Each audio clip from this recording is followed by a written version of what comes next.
Hello, and welcome to Queer Abbey, the weekly chat show that is performed, recorded, and produced by yours truly. Please give a warm welcome to my old friend, Natasha Baron. Ooh. Hi, doll. How are you doing today? I'm good. It's been a long day, but I am excited to be on today. So thank you for having me on today, is really what I'm just trying to say here. Yeah, absolutely. Welcome on to the little show to Queer Abbey.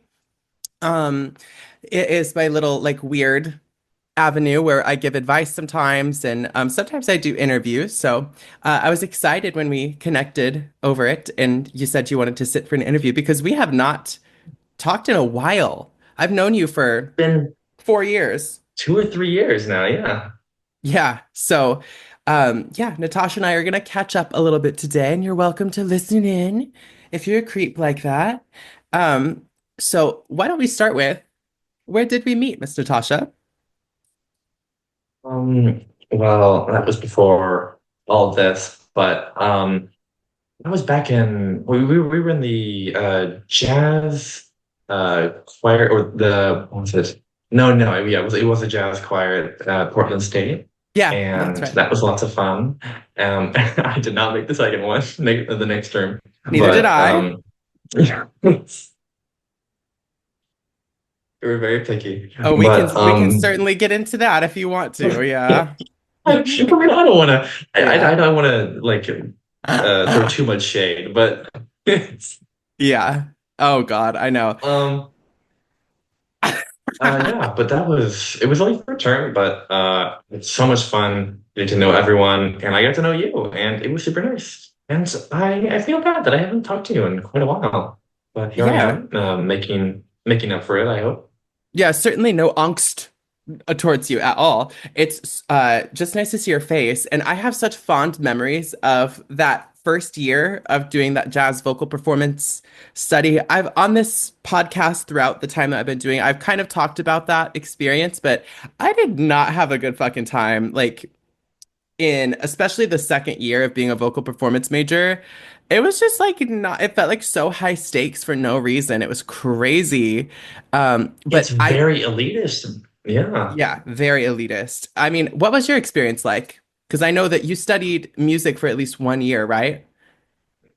Well, yeah, because I've mainly done it in terms of like instrument performance. Like I would play guitar, or I used to previously when I was much younger, I used to play violin.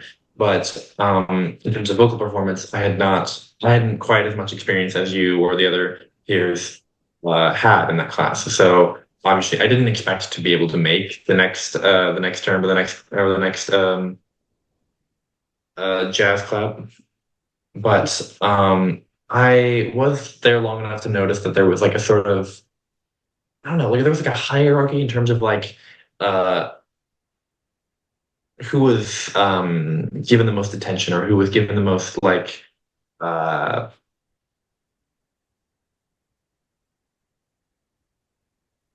I guess it was preferential in a way. That's why I say like elitism before. So there was certain ways I was like, oh wow, I don't know if I'm quite good enough for this, Yeah. but I would like to improve, but I don't know if I'm quite at the level that everyone else is here. So it was very intimidating, but I was glad I got to stick it through for at least one term. Yeah. That's right. It was only 1 term, wasn't it? God, I imagined that it was longer than that, but now that you're saying it out loud, that's true. It felt like that long, let's be real. Um, Oh yeah, very intense for no reason. But it at the same time was really fun. Like I did have fun singing with everybody, and there's no doubt about that. It's not something that I would probably trade, but yeah, I certainly felt like inadequate a lot of the time. And there was no reason for that because you are not inadequate. You're a lovely singer, and I had a really good time singing with you. You know, I mean, yeah, it was like genuinely like the performing aspect of it, of just getting on stage and singing. That's what I was there for. That's what I got to do, and I thoroughly enjoyed it. It was so much fun, not only performing myself, but also with the other people there that I got to know with you. And it was just, I mean, that's one of the most beautiful parts about music is that you get to perform it with other people and you get to make something beautiful out of it. And that's part of what I miss about not being able to do that for quite a while, for a few years now, actually. But yeah, just being able to like be with other people and create something that's just beautiful. It really does like stick in your body, like that feeling of making music with other people. It's just a great feeling of connection and just especially when you feel good about a performance that you give, it's something you can look back on and think like, oh my God, I had this moment with these people that all kind of came together and that can be a really beautiful memory to have for sure. Oh, so overall, a pretty good experience that we had together, but there was some like little harrowing parts to it. Um, so have you done much music making since then? What has your experience been like since then? Have you just casually been hanging out and jamming or what's that? What's that? Oh wow, I've had quite a few changes in majors and in focuses. Originally, when I was there, I was actually my major was I was a film major. That's right. God, I was such a Oh God, I was such a fuck boy back in my freshman year. I hate no, but I was like a I was like no, I was like a film major, so I was like one of those film bro types that was like, oh, have you heard of this kind of film? It's I don't know, but I was super into like the film arts and making my own short films. I'd done that previously for many years, and I Hmm. wanted to do that in the professional field because I knew that there was a big what am I trying to say? There was independent film program going on in Portland. So there was an independent film scene going on in Portland that like a lot of people were producing new things, and I wanted to get involved with it and meet people, make connections. So I started as a film major, and I unfortunately didn't get to progress that far or progress as far as I would have liked to. So, but I also, while I was there, I ended up taking a world language class that was part of that was a requirement of my uh, BA degree. Yeah. And so I ended up taking ASL, and I really liked ASL. And it was one of the classes that I performed the best in. So I continued doing it for 3 years now. And I've since transferred to PGC, but now I'm an ASL major and I'm going to be an interpreter. So That's exciting. it's quite the change, but There's certainly sort of a through line though with that progression, right? Because it all has to do with communication in some way, whether it's music or film or ASL or any other world language. And to clarify one thing that Natasha's talking about, a BA being a Bachelor of Arts, it's one degree path that you could take out of like, you can get an undergrad degree in a Bachelor of Science, where you have to have some more technical, quote unquote, requirements. Like you have to take some science credits, like lab science and stuff like that. Or inversely, you can do a Bachelor of the Arts where you have to take 2 years of a language and some other like more humanities focused requirements. And it's just like kind of a slightly different general credit route. So, having picked a Bachelor of Arts, you did what language did you study? oh, it was American Sign Language. Oh, So you that's what started with I'm, that. Okay. yeah, American Sign Language, yeah. And I stuck through that for like 3 years, and I'm still going right now. Fierce. Okay. So you're like really into ASL and you're probably like, so isn't there like a certification that you have to take? I've heard of this. Yeah, yeah, you can't like I'm currently in a situation where I'm still working with with a deaf client, but I'm not certified in ASL interpreting. So if I were to be licensed out by an interpreting agency, I would need to be licensed beforehand. Um, so if I want to do that, I need to acquire a degree or a certificate in ASL interpreting, and I can get that through college or through a specific agency if I wanted to get hired on through that. I need to get Hmm. more of the details as I go further along. I'll learn more in that regard, but as of right Yeah. now, I'm just working to complete my degree and I'm just working towards an associate's right now. That's all I really need. But as it keeps going, I'm gonna try and get that certification. So. Oh, that's so exciting, bitch. I love that. Um, so what is your specific goal? Do you want to work like more interpersonally with people, with clients to like translate? Do you want to make content or like do what's your tea? Well, I mean, ideally, I would like to work as a multi-purpose ASL interpreter because there's a lot of different requirements like ASL, so American Sign Language. It's in regards to deaf people. So There's deaf people in so many different aspects of life. They're doing so many different jobs, and there's always a need for communication with other people who are hearing or not hearing. So you need people to be able to bridge that barrier or bridge that gap. And that's where people like me would come in, where you would hire on an interpreter to come in and bridge the gap, so to speak. So um, multi-purpose, whatever, just like kind of like being called into certain shifts. Like, oh, you're needed in this specific location, you go out here, and Got then it. another day, oh, you're needed in this specific location, you go out there. So it would change from day to day. And sometimes I guess you would be more localized to one specific client, but it can change at any point. So that makes sense. It's just like anything else. So like interpreting is sort of centralized a little bit, and then you get assigned or you find contract work, and that's sort of how it works as long as you're certified in that to that degree or whatever. Mhm. Okay, Yeah, it is interesting. that's a much better term. It's like, yeah, you are contracted to it. Like in from the perspective of the deaf person, you say, I need an interpreter, you put in a request, and then any person who's available comes in and fills it out. Got it. Interesting. I wonder what that's like as somebody who's requesting those services. Like, is it, I wonder, do people usually get consistent translation services? Is that normal to have like a person that you, I've not had to consider this very much as a hearing person, so I'm like, okay, interesting. I also I don't know exactly what that is like because I'm not a deaf person. Yeah. But from the things that I've seen so far, it can change quite a bit. Sometimes if you have a person that's more like familiar with the location or is part of the community, then they're more likely to be involved with that specific client. But a lot of times, if it's like part of an agency where there's lots of different people and not lots of different requests, it can be any person that's just you need a person right now, we'll send someone in. And that can change like how you're being perceived or how the communication is going to be, or is how clear the communication is going to be because of different people, how they're going to, uh, I guess, vocalize what a deaf person is saying in a certain Mhm. way, because we all have different ways of expressing that vocally. Certainly. Um, yeah. So it really can change and depend. And most of the time, I would hope it's someone who's like familiar with what they're doing and knows what they're doing, who is like Yeah, you never know, though. fluent. There's dumbasses in every corner of the world. That's one thing I know. Mhm.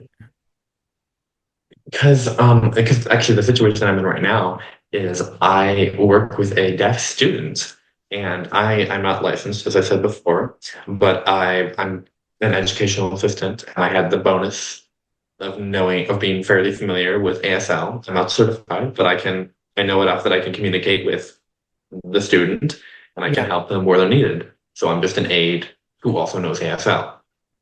But previously, uh, that school had tried to hire on an interpreter, and the person it was remote as well, but they would just sit on the couch and eat Cheetos and like they were not clear communicating. I think they ended up getting let go, obviously, They but thought that job was just like yeah, some remote job where you can just like I sit there and eat guess chips. so. That's crazy. Yikes. It's like you need to communicate with this person. I don't know what you're. They're You like, need Cheeto hands. dust? What do you mean? What are you Like, talking about? I don't know. that's Oh. fucked. Yeah, you got to be doing your job, girl. Come on. They're like in class trying to like, no, stop eating Cheetos. I need to know what they're saying. Please. Damn. Well, I'm glad that you're there to at least provide some like good translation services, at least. Or inter interpreting. Yes, not translation. Does it matter? What's the difference? Uh, like I said, for translation, you are just reading out a certain text and then, or listening to a certain line or something, or a sentence that someone's speaking, and you translate it in that moment and you provide that one example to the person. Interpreting is entire conversations, entire situations, every single like That makes sense. piece of a debate that's going on in a situation, and you communicate it to that one person so they have that full connection to everyone else in the room who was having this debate, who was having this discussion. Got it. Um, It's your so interpretation of everything. That yes. duh. Okay. I could have thought about that deeper. That's interesting because this is your field of study, so you had a really optimal answer for that. That makes sense. Yeah. Um, wow. Okay, you're teaching me a lot about ASL interpretation and how it works. Like, I didn't know that you were assigned like on contracts. That's interesting. Um, and I've never thought about the difference between translating and interpretation in that regard either, because you're right, that's like a summarization. She's very smart. She's a studious girl. Do translators make a lot of money? Or interpreters? Sorry. It can be fairly lucrative because there is a very high demand for interpreters. And um, so it does pay well. So, I mean, that was another motivator. I mean, also like learning a new language and learning about culture and meeting new people. And also the paycheck. But meeting people, communicating. No, But there totally. was that further motivation is that it's a very like I wouldn't have a lot of competition in that regard. Is that like there's always someone who's willing uh to that would be willing to hire me for my services. So Yeah, there's nothing wrong with good that, job girl. security. I think that, yeah, wanting security and earning money and running out of time. Oh no. Oh, we have 10 minutes left. Oh my God, Zoom. God damn it. Miss Natasha. Forgive my experimentation with the Zoom interface. I guess we really could pair this into two videos if we have to. But oh God. Anyway, sorry, listeners. Um, okay. So I certainly wanted to get to where you are now in your schooling. We met a few years ago in this like musical environment. Now you're studying ASL. How far along are you in this degree?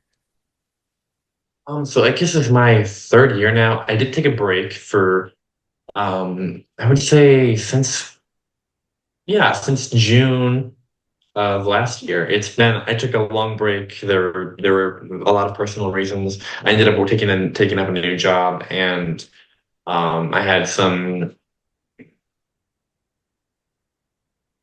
what's the word? I'm so sorry. I'm like, It's but okay. I had a lot of mental health issues that I was working through, and um, I had to take a break, but now I'm back. And that's the hardest part is that after taking a break with a language, if you're not constantly practicing it, you will Yeah. forget. So now I'm in the third part of an accelerated ASL class, and I've forgotten a bit. And so now I have to relearn certain parts that I've forgotten Yeah. because it's been like a year since I took a class. I bet that's a little frustrating. However, I mean, you needed a break, you were going through something. So it's just one of those things that you have to be understanding with yourself about, you know? Time isn't that finite. You totally have time to practice and learn ASL again, you know? School can be so fucking hard to do when you have anything else going on in life. There are certainly some people who have the silver spoon in their mouth that just get to like have a really easy time. They don't have to work. They don't have to worry about a place to live. And I don't know exactly what your situation is, but like, girl, it's hard. It's hard. So I'm proud of you for being in school still. That's fantastic.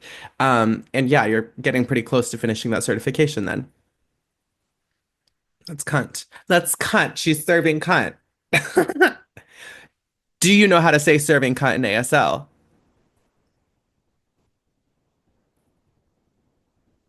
Wait.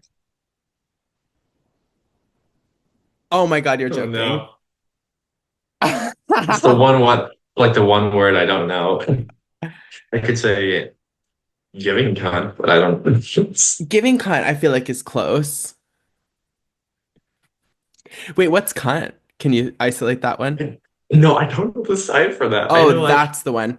Isn't it? I thought it was like a clasped like hand or something, like that looks like a vagina, but I'm not sure. I would not be surprised. Um, That's it's the one word I fucking know in ASL is cunt. Like, oh yeah, cunt. No, no problem. Just kidding. I know how to say. I'll I say I fuck did that's very on brand for you, and I love. stuff. To be fair, the first language word in sign language that I ever learned was lesbian, which is also just Is fun that because this? it's either this or this, which I love this even better just because Lesbian. it's just perfect. Yeah, and it's so much more fun than gay. It's just Gay is this. you just spell it. You just gay. Yeah, Gay. Okay, got it. Oh, you're But so this, it's fluid. the this. I mean, gay. But this, look at But this. this. I mean, it's a But yeah. But hey. this, but Oh this. God, I've opened a can of worms. Now I'm tempted to ask you about all bunch of naughty things. Um, can how do you say the F slur? Is that okay? Can I ask you? I wish I knew, but I Damn it. like wait, I didn't like how explicit can I be on this? I Yeah, didn't it's think of to fine. ask about that. Some of the episodes, like I upload to YouTube, and they'll probably get taken down, and I don't care. It's fine. I mean, as long as you don't swear a minute in, I think. But gosh, I mean, there's I know quite a few. I know bitch, and I know asshole, I know bullshit, fuck you, all that. But like, I'm studying. I'm like, I'll have to watch this back. I don't know. I don't know. You're gonna have to look that up because That's so funny. believe it or not, they don't actually tell you or teach you all the swear words in ASL class. They're usually teaching you uh, Useful information. yeah, like grammar and fucking terminology and like vocab words. That stupid shit. Like, I want to learn about the swears. Teach me serving cunt. Teach me to serve cunt in Yeah, ASL. That's going to be the yeah, title of this yeah. episode. Serving Natasha cunt in Baron teaches me ASL. to Yeah. serve cunt in ASL. Um, Yeah. fierce. I love that. Okay, you said lesbian is probably your favorite sign. Are there any other hallmark ones that you're like you just have to know? Is there like a stim one? Do you ever stim with like ASL? Like the most often ones that I'll do is even if I'm talking to a hearing person is I'll if you're asking a yes or no question, I'll say yes or no with my hands just because I've been doing that so long in classes. The biggest thing for me, it's not stimming, but it completely changed how I count on my hands because normally most people would go one, Oh, two, three, four, five. But in ASL, you can count to 100 on one hand. You would go one, two, three, four, five, six, seven, eight, nine, 10. And yeah. So whenever I okay, count, I what? do that instead because I've been doing it for so many years that this seems like it's so alien to me. So I think. Damn. That confused me certainly, but I do see because it's like a base situation where are you like saving 10 on one finger and then like saving it on another finger basically? Like oh 1, 2, 3, 4, 5. Well, yeah, because you have to do it one, two, three instead of one, two, three because this is three and this would be six. So Okay, if you were because to it's like do one, one, two, two, three, four, five, six. one, you have to face it towards yourself as one, two, three, four, five.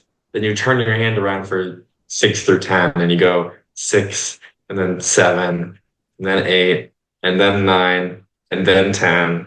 Okay, I get And it. The different that's faces just of one the through hand. Okay. And then yeah, and then what the fuck happens after 10. 10, Natasha? 11, 12, 13, 14, 15, 16, 17, 18, 19, 20, 21, 22. I'm not gonna sign the I'm not gonna Well, sign I'm a 100. bit enamored. That does make sense, though. Okay, so it's just different faces of your hand. You're using it to communicate where you're at with the bases of 10. That's And kind. actually, that's unique about American Sign Language is that we actually borrowed that from French Sign Language. Is because American Sign Language isn't actually based off of British Sign Language. We're based off of French Sign Language because of uh, French signers who actually loaned their teachers over to America when we established the first deaf school here. So ASL is based off of French Sign Language. And French Sign Language does the number counting on one hand. British Sign Language uses both hands to count numbers. Got it. Interesting. Yeah, you'd think that might be more intuitive, but then does the other hand come into it in the later numbers with the French counting? Nope. You Not count at all? 100, you count all numbers on one hand. You did say that. Okay, that makes sense. Yeah. Yeah, I Damn. said like 1 to 100, but no, feasibly, yes, you would count. Well, oh, no, no, no, wait. Because when you get to, I think it's, oh, gosh, I feel so bad for saying this, but I can't remember if this is a million or if it's 1,000. I believe this is a million. So you would use your hand at a million. Get the fuck, get a million. But it's like M or no, no, that would be thousand because it's Roman numerals. So like, interesting.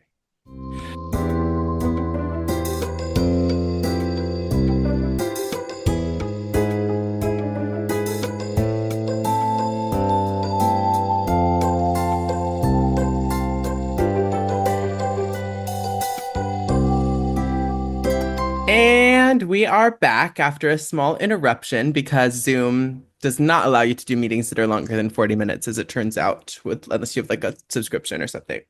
So, forgive me for that. Natasha, we were talking about Mhm. your career in ASL, interpreting how you are moving along in that, how you're going to make some good bucks interpreting in the future. And there was one other thing that I Mhm. wanted to ask you about, and that's the fact that you are transitioning. So, can you tell me when did you begin this process, babe? So it was it was after I met you. Um, uh, After the previously mentioned the fuckboy era, I was hanging out with like pretty much all my friends were just queer people. It was a lot of trans men. And I spent time around a lot of people, and I heard their perspectives on what it was like to like feel dysphoria or what the experience actually felt like because I had heard the term so often and I didn't fully understand what the meaning of it was until someone told me like, oh, like just feeling discomfort. It can be something that's long term. That's just like that you just like hide inside yourself that you don't think about or you just don't like really put much thought into it. Yeah. And the more I thought about it, the more I was like, oh yeah, well, I mean, when I was much younger, I used to like wish that I was that I could be a girl, that I could be a woman. But I mean, that's not possible. You can't do that. And the more I like, once I said that out loud, it just stayed in my head. And I think it was it 2022, I think. Um, no. I think it was 2023 that early 2023 I ended up having a breakdown and confessing it to one of my friends that like I think I'm trans. I don't know. And they were super kind about it. They were super friendly.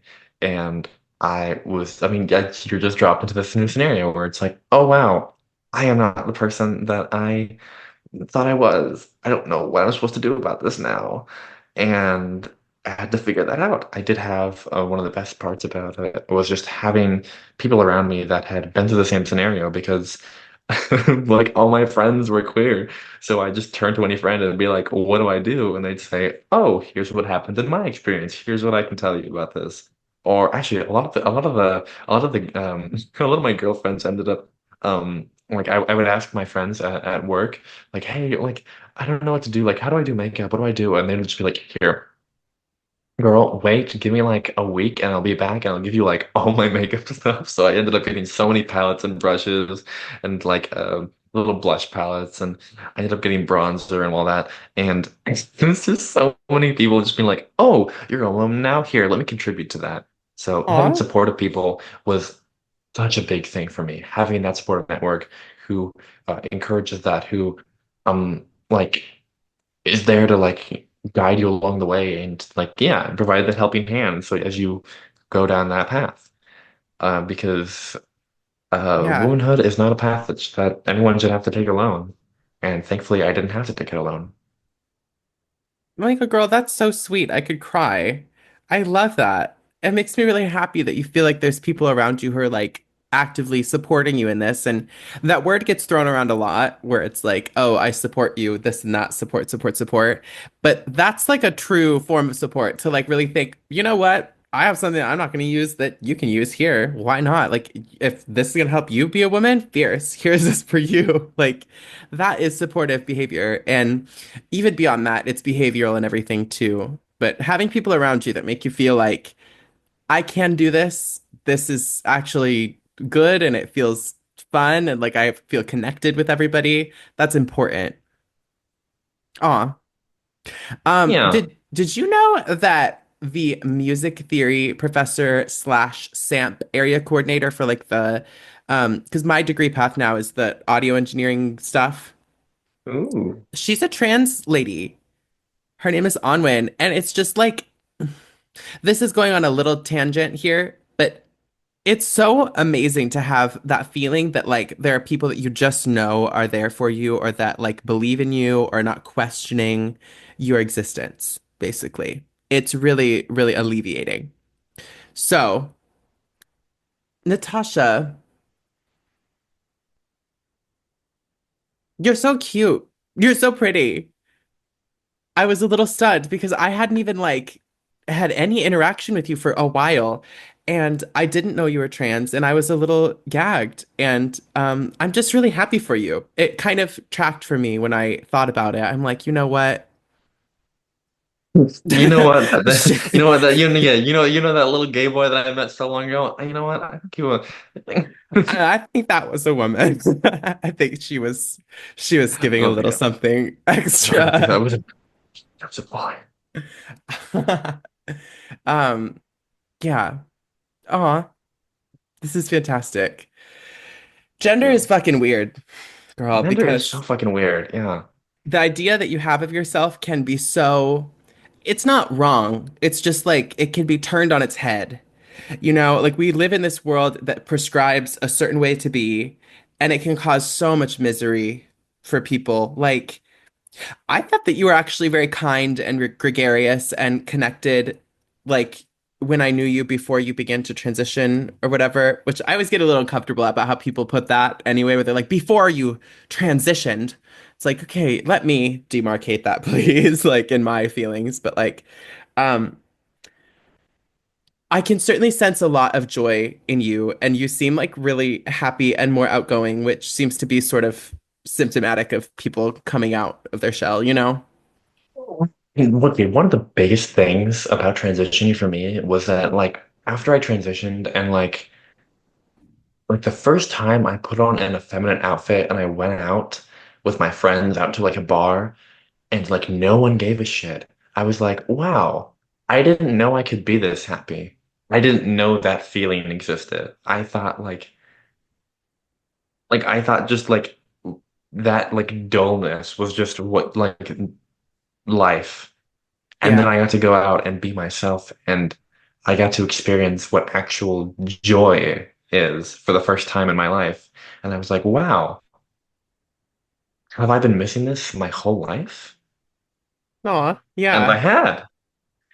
That feeling of euphoria, of gender euphoria, is something Yes, that I think exactly. we need to talk about more because it's like that is the meaning of being trans is finding the joy of like being whatever it is and not in a dismissive way because like oftentimes it is people like that are women that are denied this experience because we hate women and we hate the idea of being trans in our society. We don't even need to explain that. I know you know. And it's like why were you disallowed those experiences? Like you should so not question that feeling of euphoria. Like that's what being alive is about, you know? And so being trans is very sacred for that reason, you know? I finally found it in myself to stop being kind of a wimp about it and just like say, you know, I could be a woman. Why not? Like I've always tried to make excuses about it. I don't know how you feel about that. It seems that like it's you had a switch go off for sort of a meltdown or a breakdown or something melted away. You maybe it, you know, because it happens in a lot of different ways where people realize like, bitch, what do I have to lose? You I know? mean, yeah, because for me, it was like the saying out loud, "Oh, when I was younger, I wish I could have, like, been a woman instead, or been a pretty girl, and like gone through school like that, or gone through life like that." But that's totally normal. Everyone feels like that, and then learning that that's not normal, and just having that thought of, "Oh, Yeah. that's not." But it's so circular because it's not normal. It's just it certainly feels that way. It certainly feels, and you're not wrong. Like people tell you it's not normal. It's not what is considered standard. But it's fucking, there are so many people who are trans and trans people have always existed. I'm sure as you know as well. But like there's nothing abnormal about that. You are a pretty girl and you have always had that, you know, and the fact that you feel like that was not available to you is the entire issue. Like I was always trying to be a little tranny when I was a child. Like, you know, I was like never something I could hide very well. Even when like I was a little gay boy or whatever, or, I still feel pretty fluid in my identity, but like claiming being a woman has been something I've skirted around in so many ways because it just doesn't feel like I'm allowed to, you know? And I'm proud of you, girly, because it's not easy to make that proclamation. We live in a good place for it. You know, it's Oh not yeah, terrible to be in Portland, but hmm. That actually leads me to a question. Do you have something else to say on what I just said? I didn't mean to cut you off. well, I was gonna say that I'm not living in Portland right now, so I moved out a while back, so I am currently now in Corvallis. So fun times there. Oh, wow. Okay, that's right. I think that you had mentioned that and I forgot. So does PCC have a campus over there? Or are you doing it virtually? I'm doing it virtually. I'm just taking the one AFL class over Zoom calls. So, which I will tell you, that's probably not the best way to take an ASL class, but it's the only way that I could. Uh, and it's the only way they were providing it right for this term for some reason. Because like it's very hard to learn a language when you're not like directly in front of people, and when there's like when your signal is breaking up, or like the person who's trying to assign to you and teach you a certain like teach you a language freezes every 2 seconds. Hmm. It makes it a bit more difficult to learn a language. But as right now, like I said, it's my only option at the moment, and I am learning. I am connecting with people again, which I think is the most important part, but it does make it more difficult. And I do wish I could have been back, or that I could be back in a physical environment and actually like physically interact with the other people and my other students, Yeah. and with obviously more deaf people in the world. It's definitely beneficial. Any language needs some immersion in order to really seal in that like communicating with other people. But that doesn't mean that you won't do that in the future. You're learning what you need to do to get your certification for now. That's cunt. I wanted to ask you, did you grow up in Portland? I think I've ever asked you that question before. Where are you I grew up in from? Corvallis. Oh, Gosh. Uh, I was born in California, and then, but I grew up in Corvallis down here. But then I moved up to Portland because like it's a very quiet town down here. I wanted the loud noises and the crazy interactions and the wild life of the city. So I went up to Portland, and it gave me all of that. And it also drove me nearly insane. But also I love it. I love it, and I miss it, and I want to go back. So it can be so grating to live here for some reasons, you know, like the lack of space sometimes can be really tough to cope with, but like at the same time, I know I would miss it if I left because like people are so fucking weird.